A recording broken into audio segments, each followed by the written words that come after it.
first of all, whenever I'm making a record, I usually make like these charts that have all the songs and like what instruments are going to be on them, and then we check them off like as we're doing them. Helps me keep track of things. And then I always have sort of a pre-production notebook, which each song has a page where I write down like inspiration songs that have like certain tones of instruments, just so I can like keep that straight. For Dragonfly, I really like the bass sound on the song Fortress by Pinback. And for the electric guitar, I really like the electric guitar sound on He War by Cat Power. So that was like where we started, just getting those sounds. And we all were in the live room and we played it live together as a band.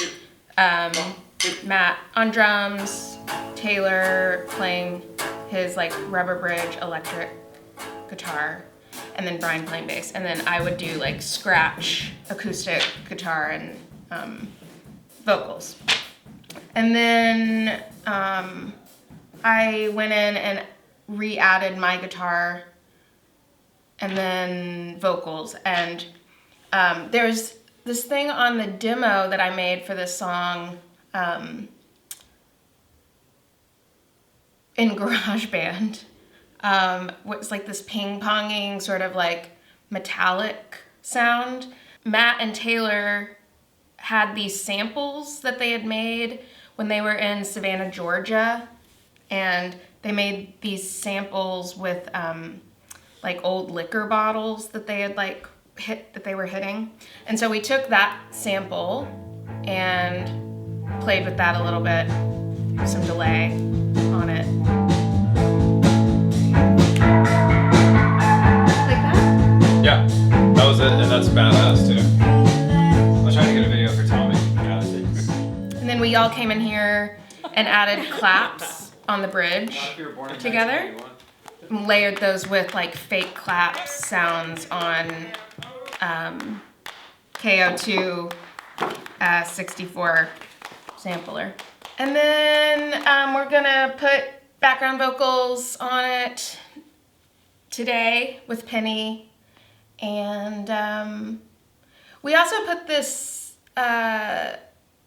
pipa, there's a pipa and there's a pipa on the outro, a pipa solo on the outro.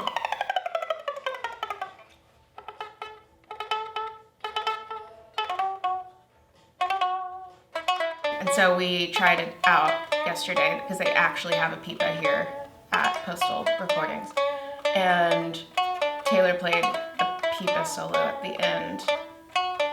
I don't know if I'm gonna keep it or not. I gotta listen to the song again today, but.